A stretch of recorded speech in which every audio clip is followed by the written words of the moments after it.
So let's begin with a prayer, then we'll listen to a song by Swami Kriyananda. There's joy in the heavens. The topic tonight is the secret to prosperity is generosity. So somehow that song came to mind. And then we'll meditate for a few minutes, and then we'll have our discussion, and then a little Q&A like we've been doing. So let's pray together. Heavenly Father, Divine Mother, friend, beloved God, Jesus Christ, Babaji Krishna, Lahiri Mahashaya, Swami Sri Yukteswar, Paramhansa Yogananda Ji, saints of all religions, beloved Swamiji, we humbly bow before you all. Divine Mother, great masters, help us to always be generous of spirit, diving deep into the true knowledge that the more we give, the more expansive we become. That all that we give is God's alone. It is always God giving to God. And in that truth, our divine realization becomes ours. Om Shanti, Shanti. Amen. Let's listen to this song first. It's a little upbeat for a pre-meditation song, but let's feel the spirit of generosity and expansiveness in the music.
Let's meditate together for just a few minutes. take into this brief meditation just that line, your soul is as free as the air.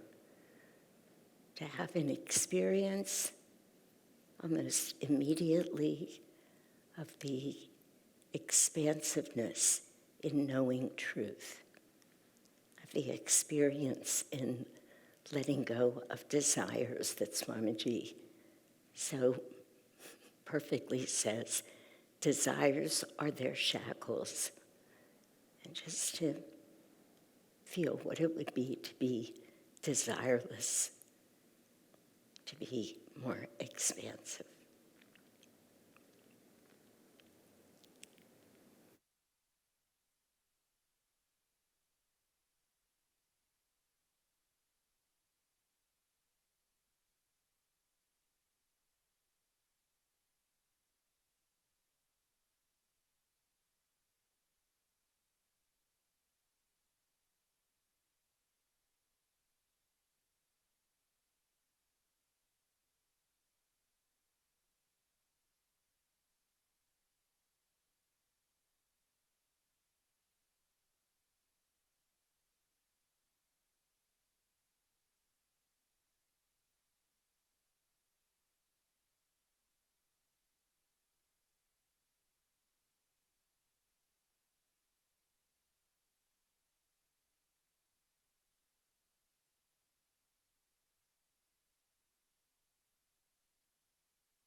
Peace. Shanti, Shanti, Shanti.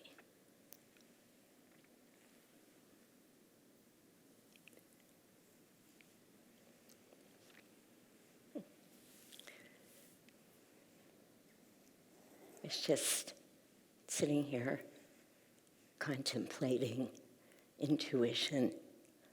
It's such a fascinating thing. We just came from this, I wouldn't call it a tedious meeting, but I would say the meeting kind of kept us in our minds, that's for sure. We've been in it for over an hour, and I finally broke free and said, I need to get over there.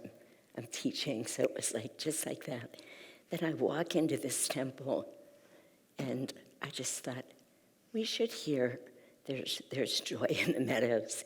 It just came like like that, I was not thinking about this talk tonight, and just how much this definition of prosperity, which we're looking at from all angles as spiritual prosperity, and it's so obvious to us, but we're such a minority in the world, to just think of what does it mean to be prosperous and expansive. I mean, people don't even use the word expansive, never mind consider it. When's the last time you ever heard anybody away from Ananda or some other spiritual path with similar teachings use that word? It's just not the way it goes. And yet, as soon as I came over here, and it's like, tune into prosperity, that song came, and as I was listening to it, I thought, it's so perfect. I just wanted to see if I could find this thing that Swamiji wrote about, Sri Yukteswar's. Let me just see if I can pull it up here. But I always do this, and then I say I won't take too much time. When Sri Yukteswar said, even if you're breathing, so long as you breathe the free air of earth, you're under obligation to render grateful service. And I was just thinking about it because the line keeps coming up. Your soul is as free as the air. And you think about, for me, it helped me tap into, what does that mean, air? Which is something that just will expand into as much space as it's given. But it's sort of interesting because Swamiji goes on to say here, coming back to the secret for tonight, the secret of prosperity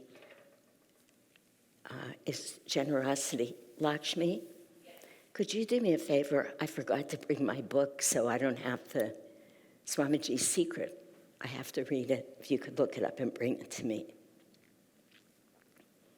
Or Shantala can. And she could even read it. Anyway, one way or the other, whoever gets to it first. I just realized I forgot to bring the little book with me. But because I want to read what he says about generosity. And he taps into it in so many different ways that you wouldn't think of it. But following up on this comment that Sri Yukteswar said, that again, so long as you breathe the free air of earth, you're under obligation to render grateful service. And he goes, did you find it? I'm not able to connect to the internet. Okay, Lakshmi will get it. He goes on to talk about, I want to read you this, because it's really quite beautiful. This is a section, Swamiji wrote I think I've mentioned it in this class even, but Swamiji wrote a series of lessons called Material Success Through Spiritual Principles. And that whole story is wonderful, but it's not important for tonight. But when he actually was sick and almost dying in the hospital, based on an interaction he had with a physician, this was in India, who was trying to say to him, how can I live by these spiritual principles when you can really buy everything you want in India? If I want my son to go to a great college, I know if I pay somebody, he'll be able to go to that college. And he was saying to Swamiji, he was his doctor. Swamiji was very near to death, but the doctor was saying, can you help me? Literally, Swamiji could hardly breathe. We were all around for this. And the doctor just came in and couldn't help himself. But anyway, Swamiji wrote this. He said to Dharmadas, who was right at his side, do you have a pencil and paper? Take these ideas down. And he wrote a lot of those 26 weeks, what the topic of them would be. Can you imagine?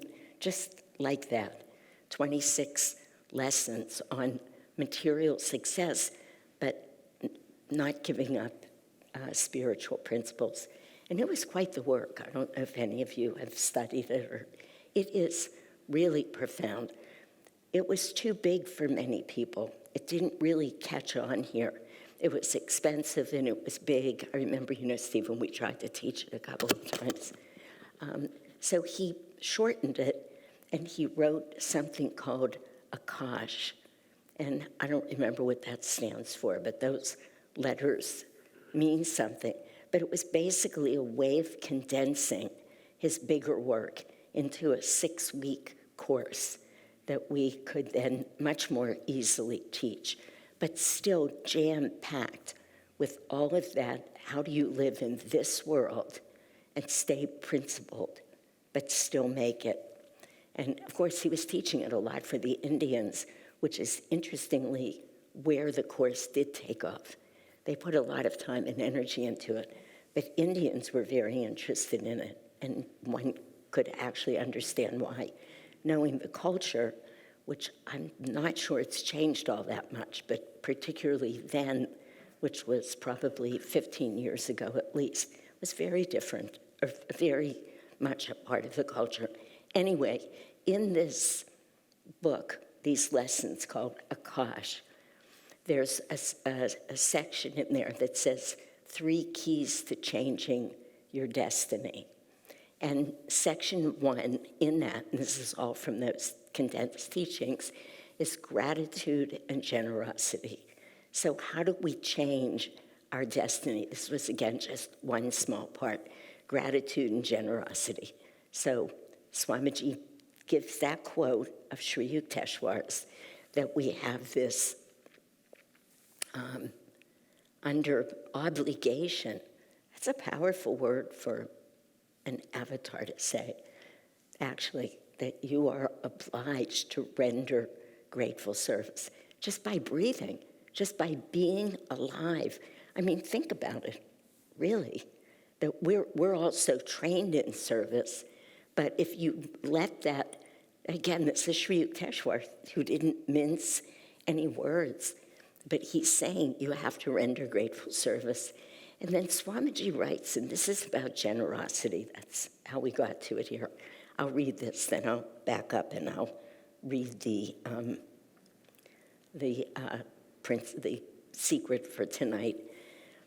But Swamiji says in here, he says, the fact is, everything in the universe is consciously manifested and with love.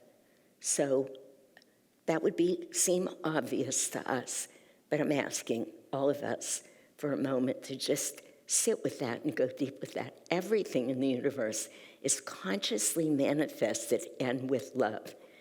There is a consciousness which receives our gratitude and responds to it. So when we're talking about gratitude and generosity, we're talking about it vis-a-vis consciousness now. We're not speaking about generosity in any other way or even gratitude. But he says, Sri Yukteswar said that karmic law, though it functions to a great extent automatically, is also guided by a universal intelligence and love and can be intelligently diverted. Hence the concept of divine grace, and I'll come back to that. But when we speak about generosity, even in whatever mundane ways we want to think about it, just the idea of being generous materially or spiritually, that we can keep in our minds that we are affecting this universal intelligence and love that can always be diverted. So whatever acts we perform, whatever we do, there's so much more than what we can just see in front of us. They're like the idea of healing prayers. I remember when it came to me, I would say 9 months ago, This is one of those times you've all heard me say this. I should be embarrassed to be admitting this, but I won't be embarrassed right now. It came to me that healing prayers were real, that if we prayed knowing for sure that every thought was energy, and then when we said, how many times do we do healing prayers here at Ananda? All the time. How many times do we do it this consciously? That we can absolutely impact every molecule in existence anywhere in the universe because we're putting energy behind it. And that energy, even though we could say, oh, are we really going to have an effect? It came up for me a lot when the war in Ukraine broke out. That's when I was really saying to people when I was leading healing prayers, listen to this, be clear about this. There is a universal truth here that if we pray with clarity and consciousness, and if we pray believing, and I realize that this is a lot of what Jesus meant and what Yogananda meant, pray believing, knowing without a doubt that you can have an impact when you pray. You may not see it. It might be small. The unit might be small enough that there's not instantaneous healing, but over time and with great clarity and belief and sincerity, that prayer can affect anybody, anywhere, or any situation, anywhere.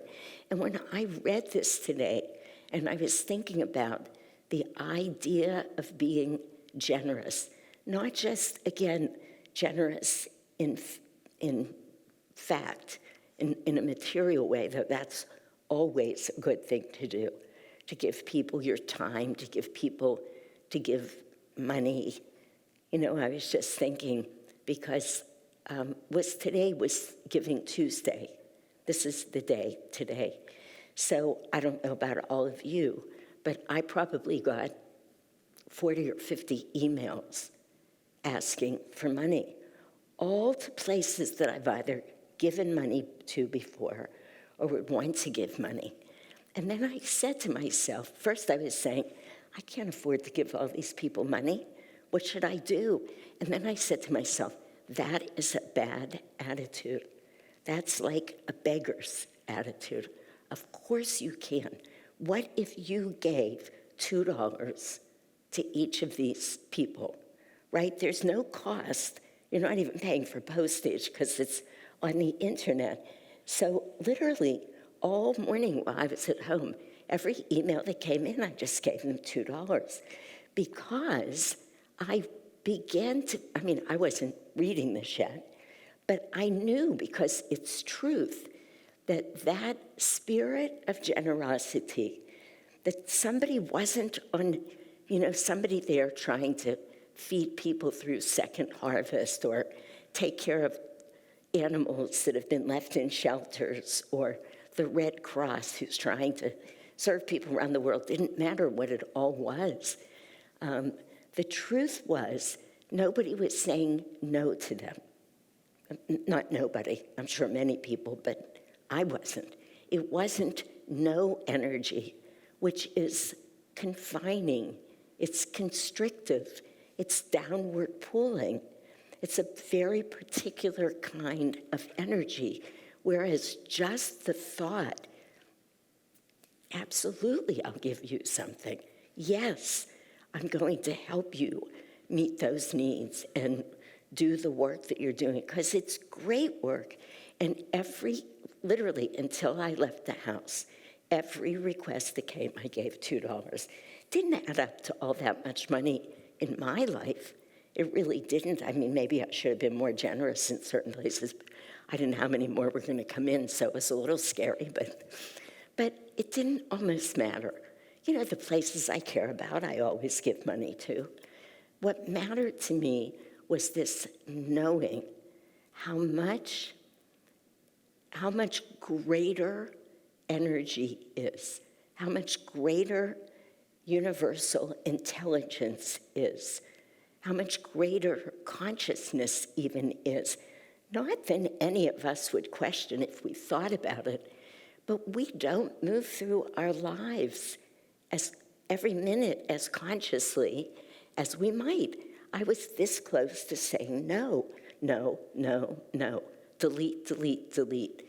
Well, that would feel very awful as opposed to feeling given to.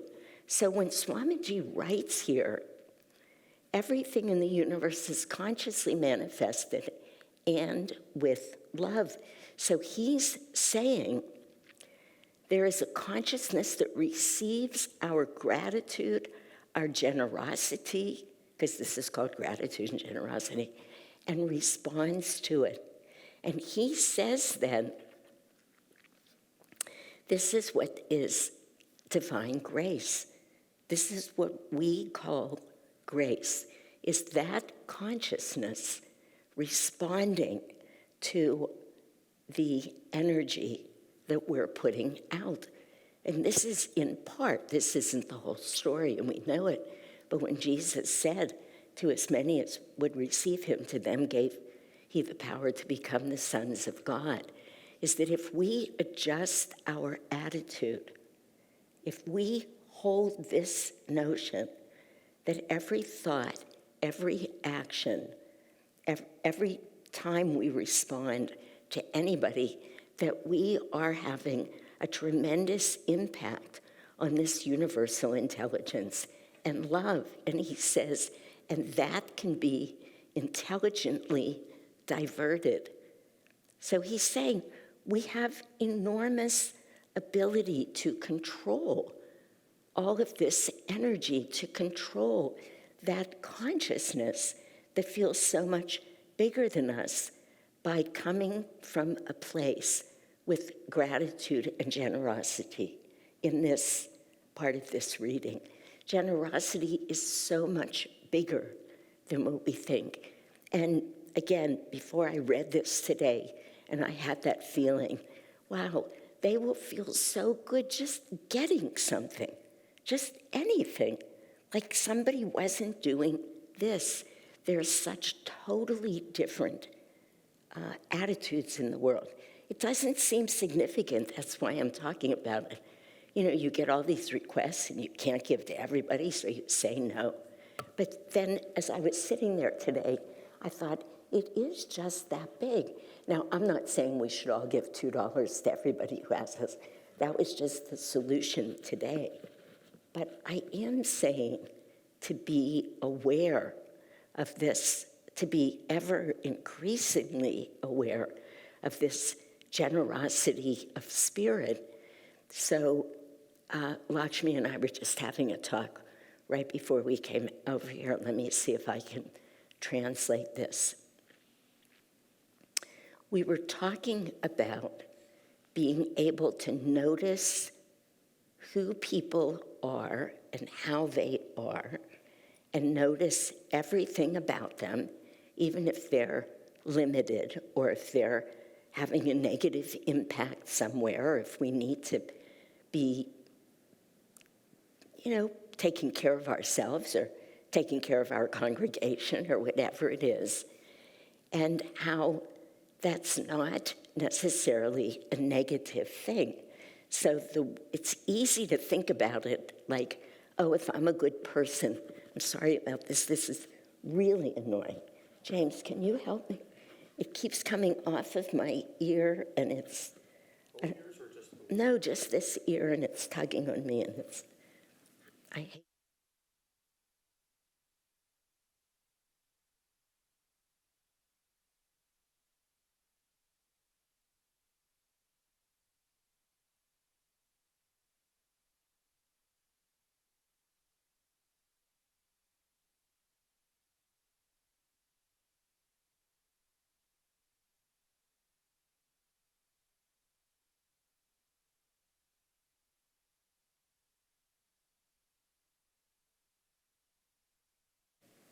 It's fine if you don't.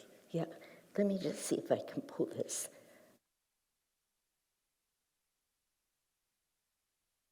Do you need a haircut? Hmm? Do you need a No, that won't help either. I have them. I passed the hair clip mode about an hour ago. I took them out. But it's the cord that's bugging. I don't know what it is, but right now, let's see. You know me, I can't sit perfectly still. Anyway, let me not lose this train of thought, that it's not, honesty is one thing. We need to be honest, whether we're at work, whether we're teaching, whether we're being spiritual guides or directors.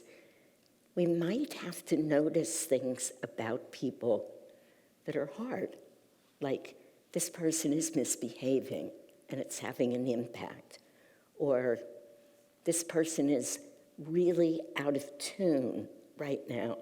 They think they're in tune, but they're so out of tune that it's having a negative impact.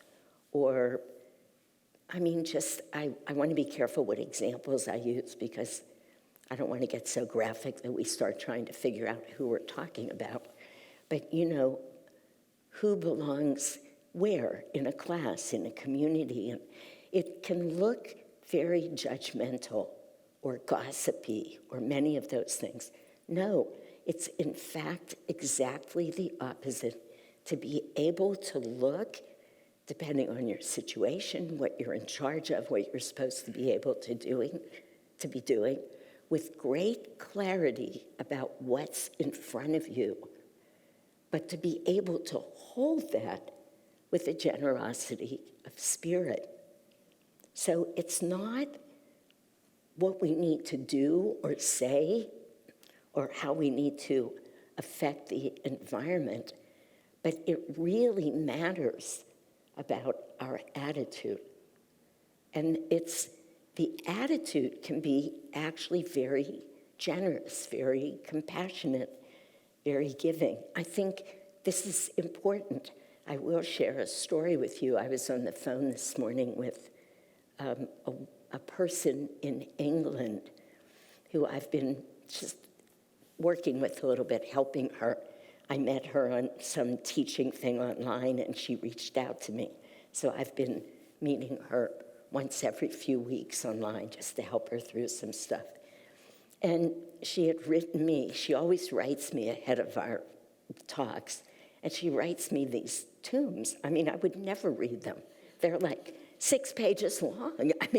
I would never have the time. That's all the time I'm going to be able to give to her. But I scan them quickly. And I just noticed everywhere she was writing to me this thing, she was saying, I'm afraid of this, I'm afraid of this, I'm afraid of this, I'm afraid of this. So we get on the phone, and I just didn't feel to waste any time. And I said to her, have you ever been in psychotherapy? And I just watched her go like this. I've been in every kind of therapy, she says. I said, look, here's what the story is. You actually think you're afraid of travel. You actually think you're afraid of not having money. You actually think you're afraid of the doctors. You actually think you're terrified of medicine because you have bad reactions. You actually think, I said, it doesn't matter out here. You're afraid. You are being held captive by your fear. So you project it, and you're afraid of everything. But here's the thing. Your fear is your safety net. You don't ever have to take responsibility. You don't ever have to really take care of yourself because you're always off the hook with this fear. And, tears start coming down. And I said to her, I hope you hear this as caring. But I was sort of speaking to her like I'm speaking. Now, she and I know each other. And she said to me, I do. And we proceeded to have an extraordinary hour on the phone. But it wasn't nice. It wasn't easy. It wasn't, oh, you poor thing. It wasn't, let me hold you as gently as I can. And yet, it was so coming with such generosity and caring, and that's what got delivered. So that she was able to feel, if anybody was just listening in, they might have thought, who is this person? Meaning me. Who is this person? But it's not the way it was perceived, because this generosity of spirit trumps so many things. I was on the phone with her. I am spending an enormous amount of time with her. I do care about her. She knew all of that. And I just wasn't going to call everything something that it wasn't. So I'm trying to say that it's more the energy behind it, the attitude behind it. It's not necessarily what it looks like out here. We can give many things, we can receive many things, but if we do it with a bad attitude, it has a totally different impact than if our hearts are open and I'm saying to myself, this is the best way to take care of her right now. This is honestly what she needs, even though it could have just sounded harsh. She did not receive it that way because she felt the power of this, of the effect at a much higher level of saying, let's really help you. Let's just spend our time and really help you. And then I talked to her about her chakras and her first chakra. I went into like practical spiritual teaching, and it was actually a beautiful hour, but it might not have looked that way. So it's not, when we talk about generosity at the spiritual level, it's not always how the world thinks of it. And sometimes what the world thinks is being generous. It's like what is day to the yogi is night to man, and what is night to the yogi is day to the man. It really is upside down and backwards, exactly from what the world thinks. The world thinks it's always good to be nice, just nice. But nice isn't always what's needed. Now, Swamiji says in the Raja Yoga book, just to be clear right now, he said truth should always leave somebody feeling better. He does say that, and I agree with that. So it's not you just go barging into somebody's life. She felt so much better at the end of this call because all of this was wrapped with a generous spirit and a big heart, and that's how it came to her. So I'm not saying just be blunt. I knew her, I knew who I was talking to, I knew what I was saying, but I was not going to be the next person in her life who just said, oh, you poor dear, because that's what people have done with her. Probably many of the therapists that she's been seeing, and she's not made any progress. She probably made more progress today. But this was an interesting thing to me, Swamiji says, hence the concept of divine grace. Grace can be won above all by devotion and love. The more a person gives generously of himself, generosity, the more a person gives generously of himself to God and to life, the more karmic law supports him in return. This is very subtle and profound teachings that Swamiji's sharing here. I just pulled these things out of different places, which is what I've been doing with this course. But I wanted to tell you something else.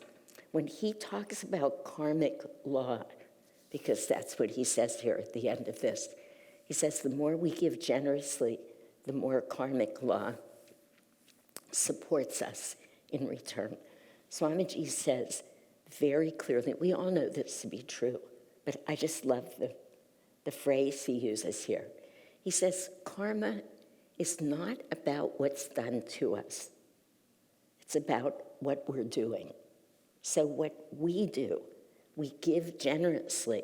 He doesn't say it right here, but he says it.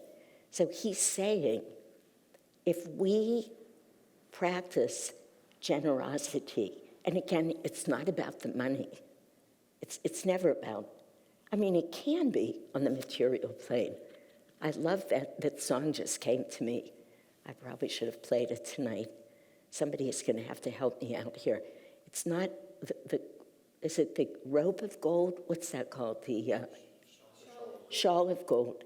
You remember, so the song tells the story about somebody who appears at a church, right, in need of help.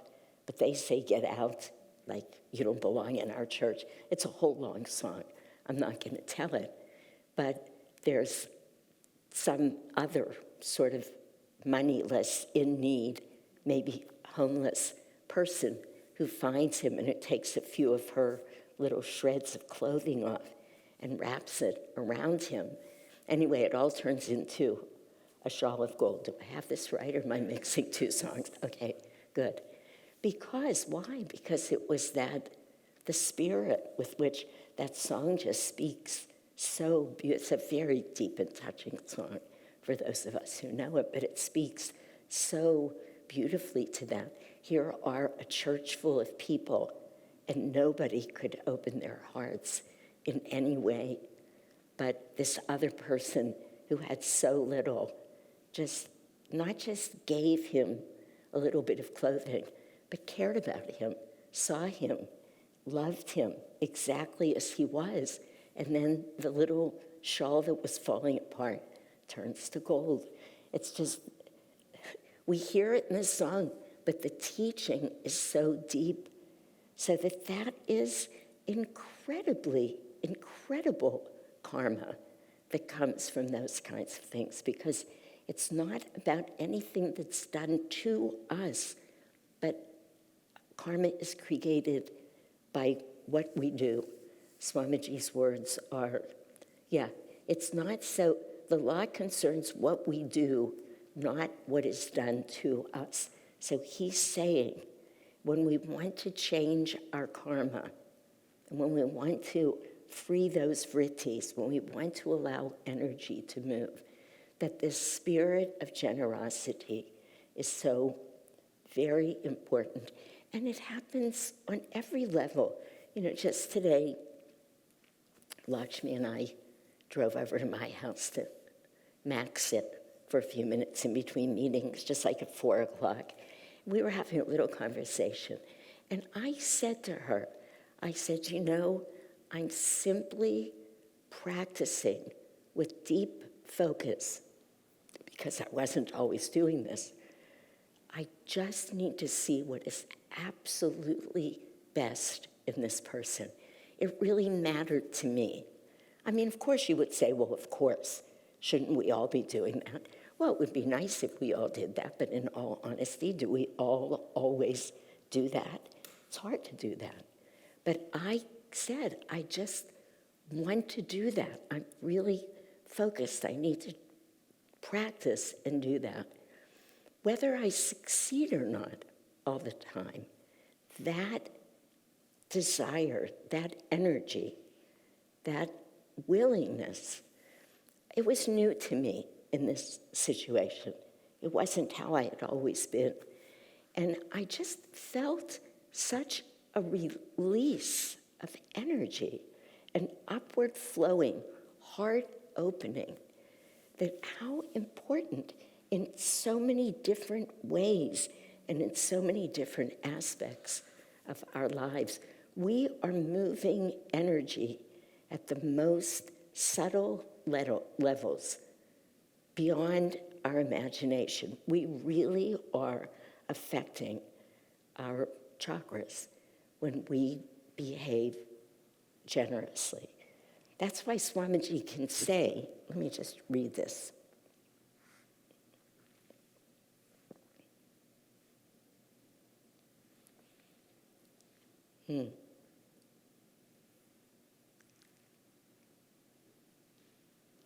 I opened it, but I lost the page. Should just be a picture.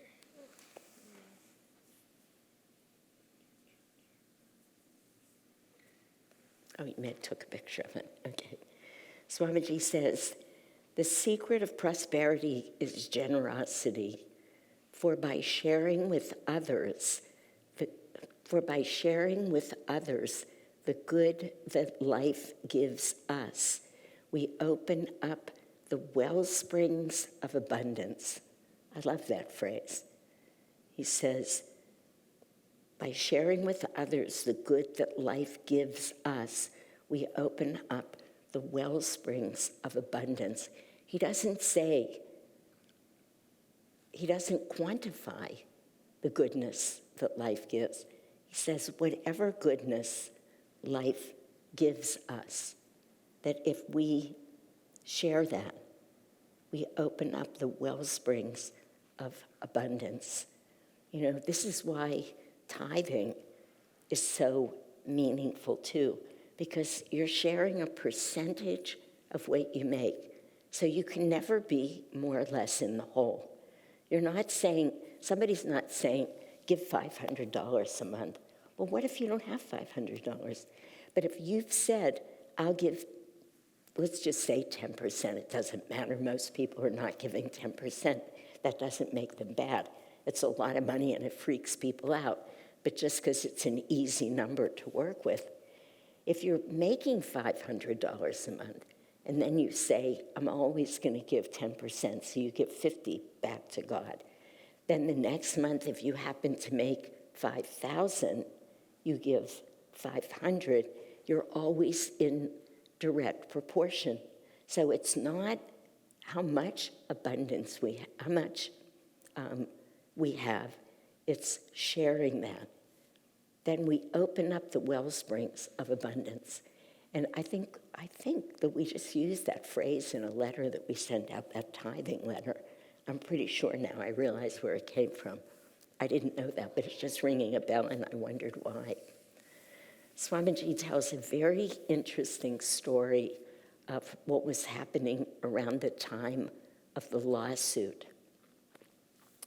You know, that lawsuit cost Ananda $12 million. That was a lot of money. And remember, this was in the late 90s. $12 million, even just that short time ago, meant more than it does. Right now, you talk about $12 million. It's hardly anything to a lot of people in Silicon Valley. But it meant a lot. And we were in the hole for a fair amount of that money. We had borrowed it from people. I mean, just a lot of different ways that we were trying to find our way through the lawsuit. And Swamiji had this book within him that he wanted to write. It just came to him the way books do, called Do It Now. And of course, many of us know the book. It's a book for every day of the year. There's a little spiritual lesson. And sometimes it says, like, do this today, or here's a thought for the day. And we used to read it every morning at meditation, actually. We haven't done that for a while, but in our group meditations. Anyway, it was really it was a deep book. It was a sweet book, but it was deep. And this book came through Swamiji, and he just had the feeling that he wanted as many people as possible to be able to have access to that book. He just felt it was important at that time for people. So he used his own money, which he did not have a lot of, and he printed 5,000 copies of the book, and he just gave it away. And people were really questioning the wisdom of that. I mean, they were actually questioning Swamiji, and he said, of course, I considered it myself. Here, Ananda needed so much money. I mean, practically, think of it. You know, most of us would say, let's see what books will sell the best, and let's get them out there, and let's make money. It's not a mean or selfish, or wouldn't even have been thought to be contractive. But quite the opposite of that.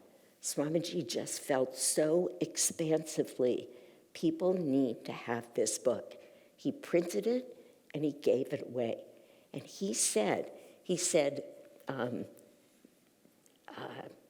despite our urgent need at the time for money to pay our lawyers, I was so eager to get this book out and into as many hands as possible. He goes on to say, I invested my own money, I printed them, I gave them away freely. He said the practical wisdom of generosity at a time when our own needs might be described as desperate, which, again, it would have been very easy to do that. He said, I leave to wiser heads than mine. I doubt that's Swamiji, but anyway. All I can say is something worked. Ananda Sangha emerged from the struggle stronger than ever. These are very, I obviously printed those things which really struck me. I have to be able to see this clock, so we have to just pray that doesn't affect my my little earpiece here. But it's really remarkable, the examples that Swamiji gives and what he says about how if we're focused on receiving, not that we can never want to receive anything, but if we're focused more on receiving, how weakening it is at a karmic level, karmically weakening. The whole way, and how easy it is, and I'm saying this to a group of great devotees, still, to feel like, why me right now? Or even some of the ways we can say, what is going on? I mean, Viveka Devi was very cute about this on Sunday when she said, there's ways you can ask this. She said, at Ananda, we have a way. We try and say, why is this happening? With just the right, but how many of us can say that's what we do all the time? But any time that we're concentrating on receiving, again, with that attitude of what can I get, he talks about what it does at the level of astral energy, at the level of karma, how much generosity matters. I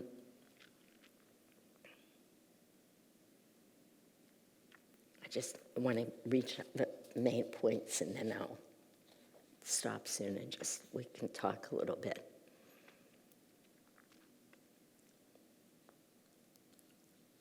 I just want to see what I want to talk about. It's very interesting that I went through several of the books that Swamiji's written, and I found in each of those books, and I thought this was fascinating, what he said about generosity. So, for instance, when he wrote the book on education for life, I just looked, I searched within those books. I thought, let's see what he said about generosity in each of those places. So here's what he said for education for life. He said, our goal is to help the children recognize values that are universal to human happiness, harmony with others, truthfulness, generosity, willingness, and to understand that they will be happier if they strive to live by these high ideals. We help children recognize for themselves which actions make them feel happy and expansive, like compassion and generosity, which actions make them feel unhappy and diminished.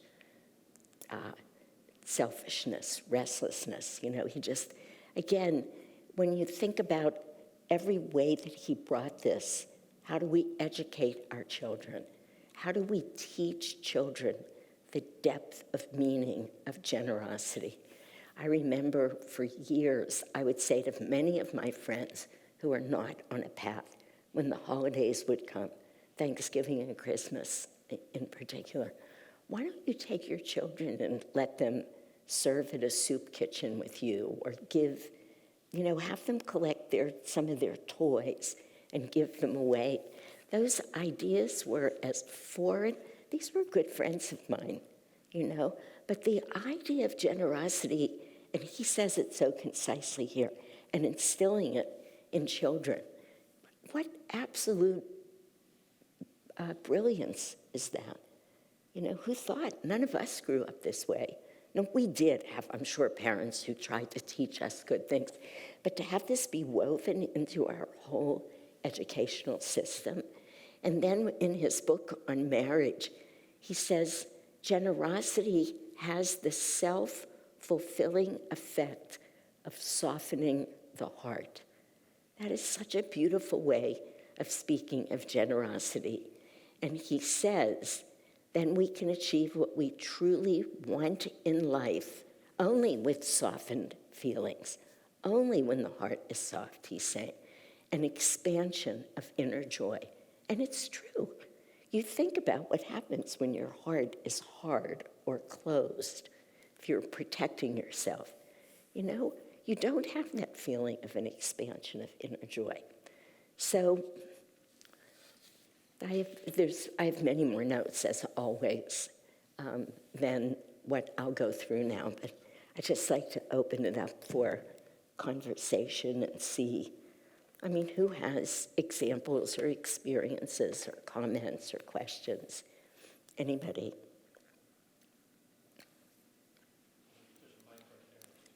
Yeah, I'll get it.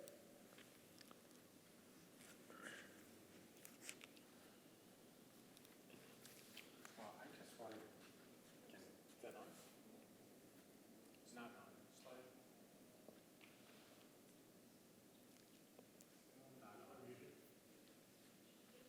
Just give it a minute because we want it to be recorded. Very good. We could all hear you, but we want it. There it is. So I just wanted to give a couple of examples that I learned here at Ananda about not having a generous spirit. One was obvious. It was early on the path here, and we were breaking up after Sunday service and whatever we were doing, and Navashan was coming up onto the dais to tear down something. And I knew that's what he was doing, and I kind of did this and He's holding his hands this way. walked out the door. And I just felt awful. That was obvious. And then a lesson I learned from you, which was not as obvious actually, was I have had a habit of just wanting people to feel better. That's why people come to talk to me, because, they feel better when they walk away. And in fact, you worked with me on many occasions. I didn't realize that wasn't being helpful. I had to really go inward and realize I was just doing that for myself, and that it was not a generous thing. It was a selfish thing, but it was not nearly as obvious as the first example I gave. So, Yeah, that's a very powerful point.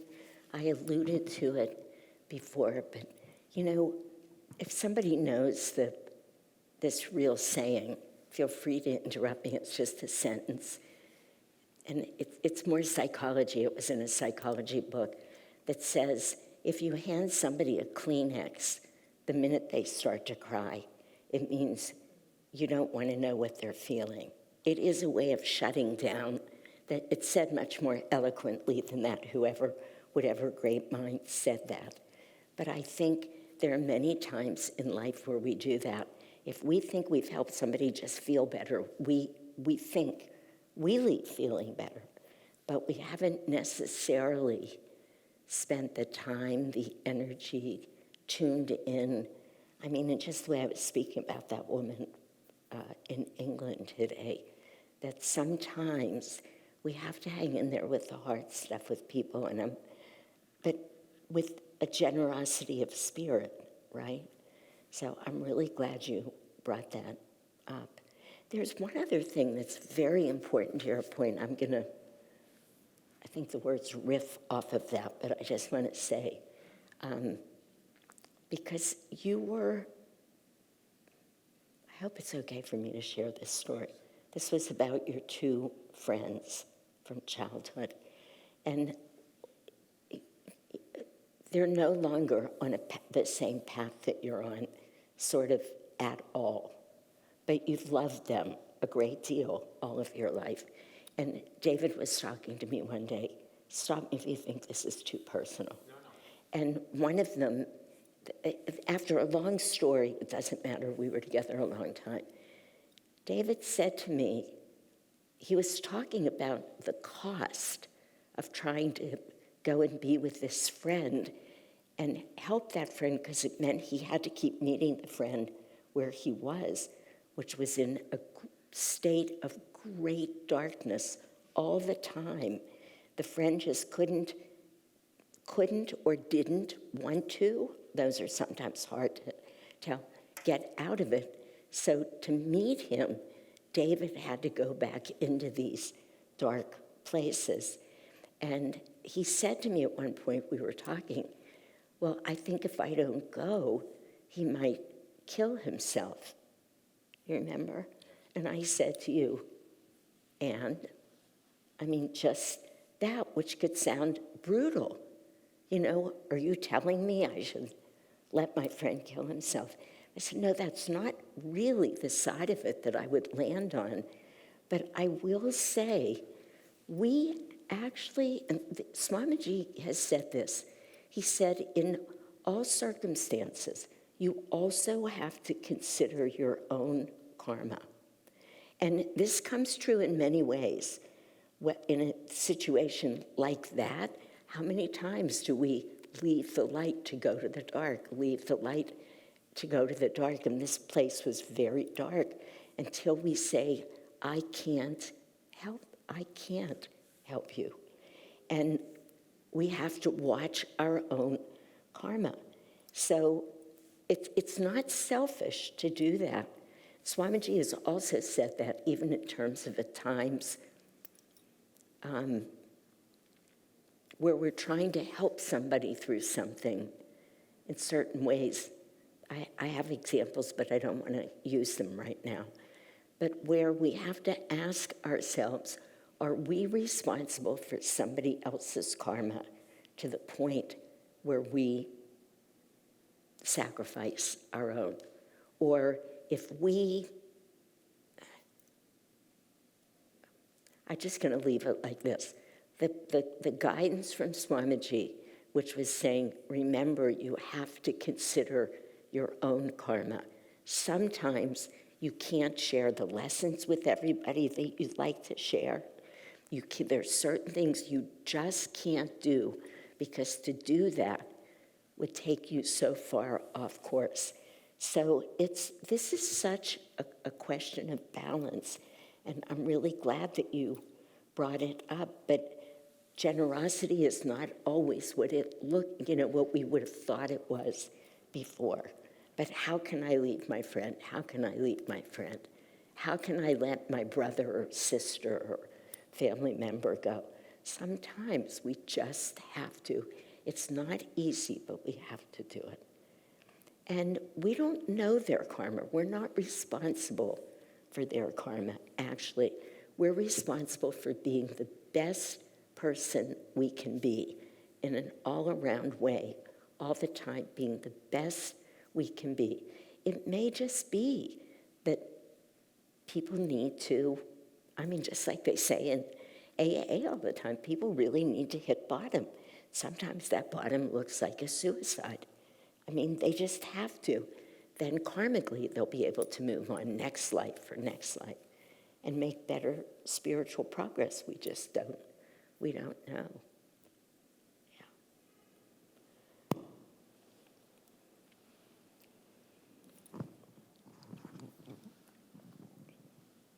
The weekend that Dharmadas and Nirmala were here, that Saturday after the meditation and the program, I decided to go splurge and buy myself a Panera Bread sandwich. And A what? that was splurging. A sandwich. Oh, a Panera. At Panera Yeah. Bread. Yep. And when I got there, I could feel a different energy about me. And as I usually park a little bit away, and as I'm walking towards the door, they have these trash cans not too far from their front door, and there was a homeless person digging down deep into that trash can. And it was not my energy, but I instantly I can't walk past this. Okay? And normally I'm the complete opposite. I can walk easily past it. But there was just something about that moment that I could not walk past it. So I walked in, and I picked up my sandwich, and I walked back out. And when I walked back out, he wasn't there. And I couldn't find him anywhere. So I started walking back to my car, and right as I'm opening up my door, I see him at another trash can But there is no way, because I had ordered the sandwich and I was just there picking it up. There was no way in the 30 seconds that it took me to walk in the door, grab the sandwich, and walk back out that he got from point A to the other one. And so I'm just noticing all of this. So I walk over and I give him the sandwich, and I get back in my car. And the feeling that I had inside was of such love and warmth and gratitude for me to have that experience, to be able to do that. And it was also a lesson in that, for me, I thought it was, how much more can I do? How much more could I have done even right there with that person? And then that Sunday was the Sunday that Nirmala told the story of St. Francis and the leper. And I'm like, well, in other parts of the story, when the homeless person turned around, I felt Master's energy. It was Master there that was turning around and looking at me. So, I wanted to share that story because and I'm not in any position to be giving away things right now. But the generosity, it really does come back to us. It does. But you're reminding me of something that's a beautiful story. And it reminded me of two things. I was shopping in Safeway once at 6:37 in the morning, and one of these really filthy, smelly, pushing himself in a wheelchair, really like a leper, honestly. Guy was wheeling himself around Safeway and just wheeling and looking and wheeling and looking. He was asking people for money, and I thought to myself, I'm not giving him money. It was very early in the morning. But the guy was just opening this stand at Safeway where they have like fried chicken and I don't know what else is there, stuff most of us don't eat, but it was all, like bachelor food. Anyway, and I said to the guy behind the counter, I said, are you open already? He said, yeah, because they were just bringing out. I said, just make a big box of a lot of food. And I said to this guy, would you like some food? And he couldn't speak. He could only grunt. And I just kept saying to the guy, just put some potato salad in there and this and that. And I gave him this food. I wouldn't give him money, but I gave him the food. And I think there are those moments where we feel, that's a beautiful thing. It's a beautiful thing what you did, and you felt it. But you just reminded me of something, and I want to share this with you, with everybody.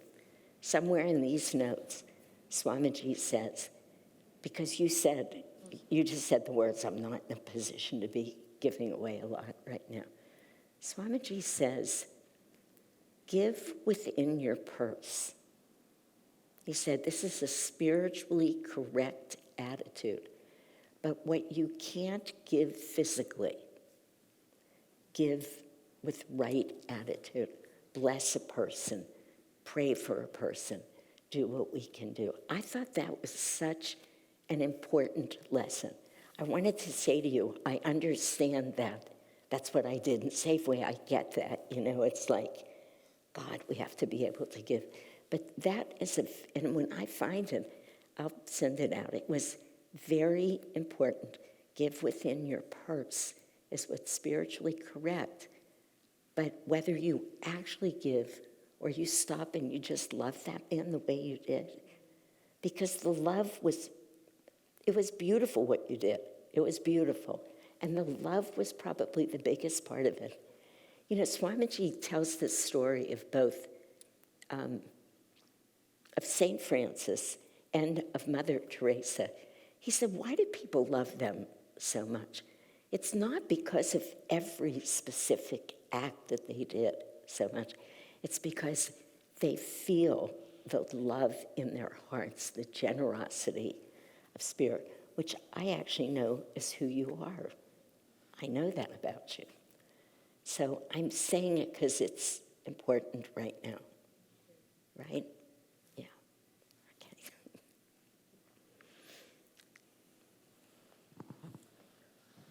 Letty. I just wanted to say how much I appreciate tonight's class.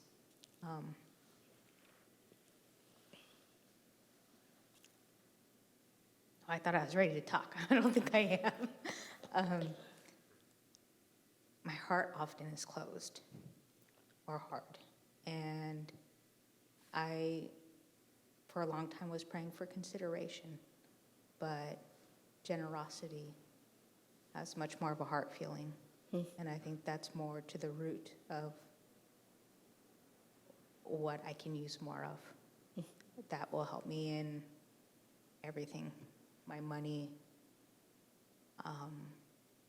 my feelings, my time, my partner, just everything in all facets of my life.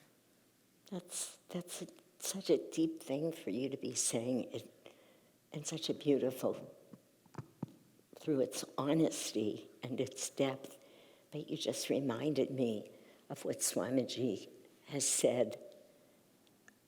He wrote it with regard to tithing, but it's always true when he said, the vehicle is blessed by that which flows through it. It's not about the thing, but it's about just what you're saying. It's that you could feel the importance of that experience of generosity, the softening of the heart, which is what he said. Yeah, good for you. Thank you for sharing that. Yeah. Stephen. Letty, can you give it to Stephen? Thank you. I just wanted to briefly relate an experience of mine that this is regarding what David was saying about suicide and what you brought up. I had an experience with my own mother when I was 27 years old. I'm sorry? Mother or brother? I missed My it. mother. Your With mother. my mother. Okay. Yeah. Yeah, when I was 27 years old, my mother killed herself. And, you know, it was what it was, but I was intricately involved in it, and I had the opportunity to prevent it and chose not to. And it was a very clear decision on my part, because I didn't know anything spiritually, but I just knew intuitively the cycle had to be broken. The cycle that she had set into motion in her life, the way she was treating people, what was coming back to her. And it was, I'll just say this because it sort of tells you the story. This was in 1984, and it was at the time, literally, of the first of the big lotteries in the state of Illinois, $40 million prize. She had spent all of her money and maxed out all of her credit cards. The last bits of money she had, she spent on lottery tickets in hope of winning the $40 million. And I was the one who found her body, and she laid everything out, including the array of lottery tickets on the dresser with a note. And I was at peace with the whole thing. I mean, the particulars of it are not pleasant. They never are. But I was at peace with it because I just felt that she couldn't go on, in the sense that she needed to do something different. Yeah. And people don't like the idea of death. They really don't like the idea of suicide. And they really, really don't like the idea of not intervening in a person's suicide. Because the general consensus is, of course, you do whatever you can, etc. And the people with whom I shared my experience had a variety of reactions, as you can imagine, including my ex-wife, who, you know, with whom I was with at the time. We had just gotten married when this all happened. And I don't mean to laugh, because it's obviously, I mean, it's a long time ago already, and I'm presuming my mother is doing better than she did. But Rita and I visited Seattle years ago, and my ex-wife was living there. So I thought, oh, I haven't seen Helena in God knows how many years. Wouldn't it be nice to see her? So we went out to dinner with her and her wife, the four of us. It was perfectly pleasant, pictures, exchanged stories, all that. They were walking us back to the ferry. So Helena decided to bring up that issue. This is 25 years later. And it just got me thinking, it's like, my thought was, well, I literally said, it's 25 years ago. What would you have me do now? But I realized just how much of an effect this sort of thing can have on a person, and what the thought process around it does to their image of you. Yeah, that's interesting. Yeah, and this is just what goes on in life. I mean, we do things that are not pleasing to other people, but we may have very good reasons for doing them. We may be doing them out of love, actually, when it appears to be something quite different. And, as we've heard many times, God reads the heart. Yeah. And that's it. That's Yeah. all we can do. That's a very important story because it's right at the heart of everything that Swamiji writes. Just who would think that allowing somebody to follow through with an act of that, who would have said that was a generous thing to do? Because instinctively we would want to stop that. And yet, I actually know what you mean when you say something had to shift. Well, it shifted, and whatever pain she was in was relieved, at least then. I mean, I think we know now she's going to have to live through some of that. She will, but, you're right. People, you don't always see it for what it is. You just, yeah, very often not is probably a better part of it.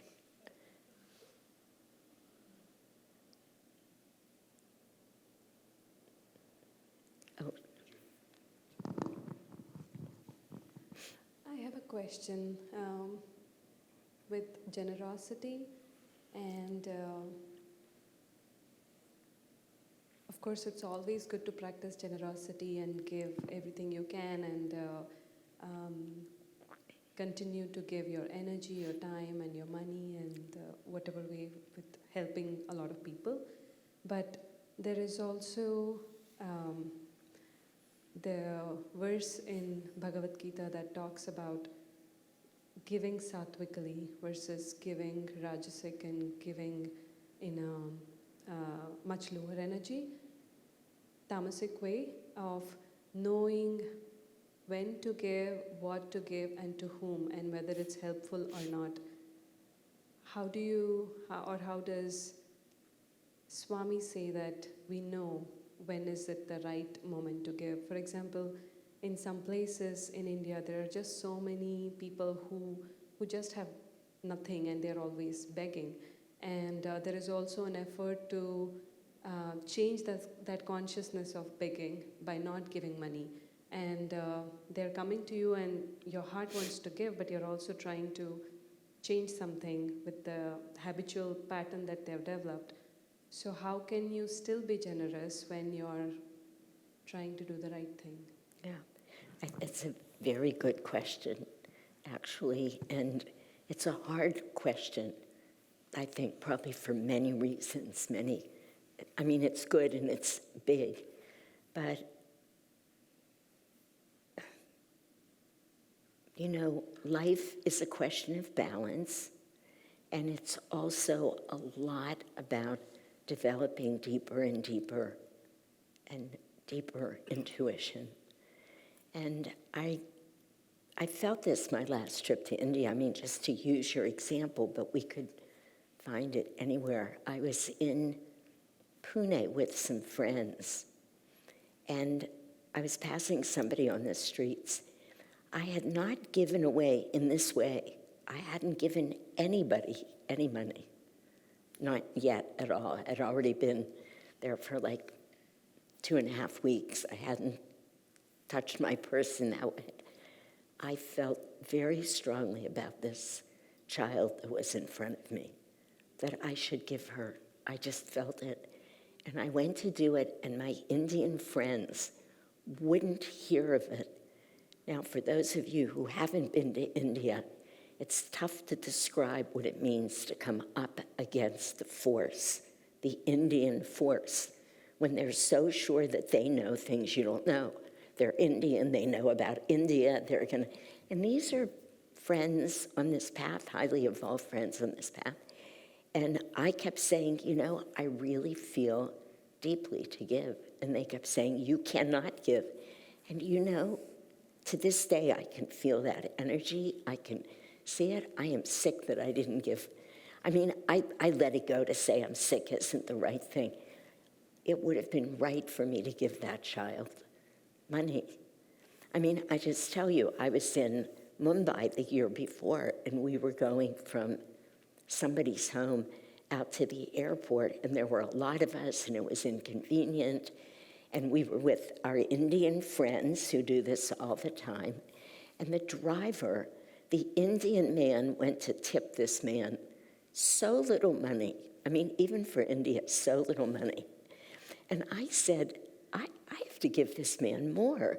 I wasn't going to give him a $30 tip. That would be outrageous. And the Indian person would not allow it. He said to me, you go into the airport. You are not. And I'm telling you, these things hurt my heart. And I feel I'm not Indian. I'm not as involved in the culture. But when that intuition, I wasn't trying to just give money away on the streets, but there are those places.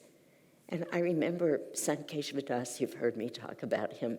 His wife used to say to me, because I spent so much time in India with them, I'm going to make a more general point than India in a minute. And I was there with them all the time, and in big cities a lot where you really see this, the inner workings of big cities.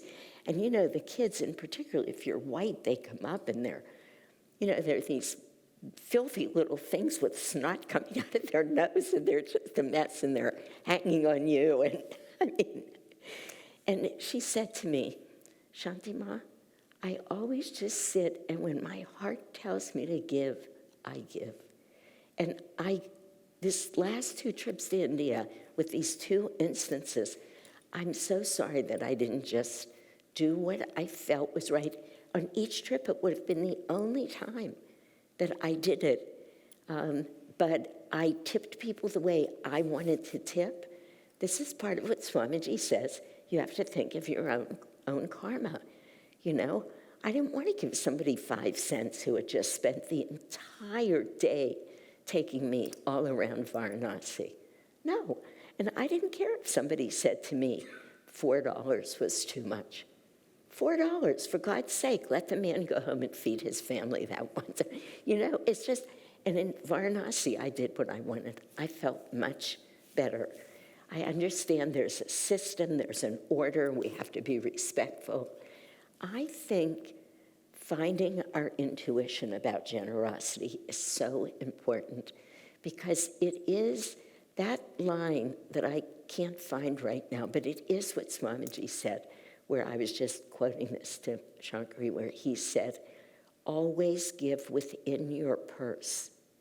Sri Yukteswar said, live within your purse. Swamiji said, give within your purse. But it doesn't mean we stop giving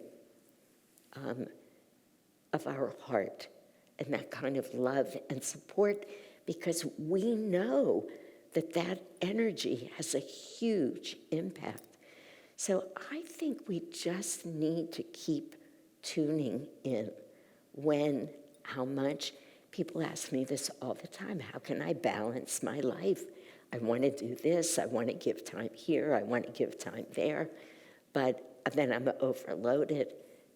Keep tuning in. Keep praying about it. Keep asking, I think, for direction in all of these ways. How much time? How much energy? How much money? How much? The important thing is to not close our hearts. When our hearts are closed, we've lost all touch with God, and we suffer. And we've also rearranged our own vrittis in a negative way. We've supported our chakras to be closed. This is how I started this class tonight where Swamiji is talking about these beautiful words of this divine intelligence and karmic energy. It's not as simple as, oh, I'll give $2 here, $10 here. We are rearranging our entire universe with every thought and with every action and with every act of generosity, and it hardly matters what it is. So even I say to people, just saying yes all the time, it's not the right thing. You know, people always say the first thing you need to learn on a spiritual path is how to say yes. The second thing is how to say no. And it's true, but say no with right attitude. You know, I'd love to help, I really would, but it's not right now. That's it, you're free then, you're free. You know, and there's many ways to say no. So, I mean, it's very much a point of what Stephen's just saying. There's many ways to do the right thing and to know it. To say, no, I'm not intervening. That could be horrible or that could be perfect. It's just every situation demands that. And Stephen said, I didn't know these spiritual teachings, but intuitively. And I think every single thing in our lives is about developing deeper intuition. And the minute we're driven, which we all are, of course, at times, by anything else, it becomes egoic. That's the truth. Anything that's not intuitive is egoic. And it's contractive. You know? God really does watch the heart. And that's another reason why Swamiji was saying, this is the way to divine love. That's right where he brought all of generosity to, that notion of divine love and divine grace. It's all that matters. The material world doesn't matter one way or another. It's kind of interesting. So, yeah.